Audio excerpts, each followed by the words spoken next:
अस्सलाम वालेकुम स्टूडेंट्स, उम्मीद है आप खैरियत से होंगे। जो और वीडियोस पे खुशामदीद। तो स्टूडेंट्स, क्योंकि आपको पता चल गया कि मैट्रिक और एफए का रिज़ल्ट आ गया है, तो वो आपने कैसे चेक करना है उसका मैं आपको प्रोसेस बता देता हूँ। जो ये लिंक है इस तरह का शो होने का, वो आपको डिस्क्रिप्शन से मिल जाएगा। ठीक है, आपने वहाँ से जाना है, लिंक पे क्लिक करना है और इस तरह वो इंटरफेस शो हो जाएगा। उसके लिए आपको सबसे पहले यूज़र आईडी और पासवर्ड चाहिए होगा। यूज़र आईडी आपको पता है कि आपने अपना रजिस्ट्रेशन नंबर और पासवर्ड वो जो आपके नाम के 2 लास्ट डिजिट और रजिस्ट्रेशन के लास्ट 4 डिजिट को पासवर्ड बना लेना है, क्योंकि ये आप जानते होंगे क्योंकि आपने अभी ताज़ा एडमिशन भेजे हैं। ठीक है, तो मैं आपको अभी बताता हूँ आपने किस तरह चेक करना है। सबसे पहले आपने यूज़र नेम पासवर्ड एंटर करना है।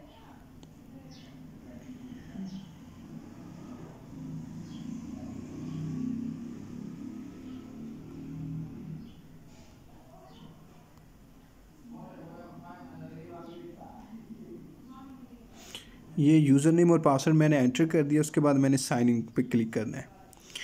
साइन इन पे क्लिक करने के बाद थोड़ा सा टाइम लेगा क्योंकि वेबसाइट तो फ़िलहाल बिज़ी है। ठीक है, उसके बाद ये देखें, ये तकरीबन 6-7 ऑप्शन शो हो जाएंगे। आपने जाना एग्ज़ाम एंड ग्रेड्स में। ये ठीक है, ये इस पर क्लिक करना है। एग्ज़ाम और ग्रेड पे आपने क्लिक करने से बाद थोड़ा सा टाइम लेंगे। उसके बाद माई ग्रेड पे क्लिक करना है। ठीक हो गया। उसके बाद जैसे इस तरह इंटरफेस शो हो जाएगा, फिर आपने ये देखें व्यू ग्रेड्स में, आपको थोड़ा जूम कर दें तो ये व्यू ग्रेड्स पे क्लिक करना है। जैसे व्यू ग्रेड्स पे क्लिक करेंगे इस तरह ये आपका रिज़ल्ट शो हो जाएगा। ठीक है, उम्मीद है आपको ये शॉर्ट वीडियो पसंद आई होगी। आपने इस तरह अपना ये जो रिज़ल्ट है वो चेक कर लेना है। इस वीडियो को अपने दोस्तों के साथ शेयर करें ताकि वो ईज़िली समझ सकें।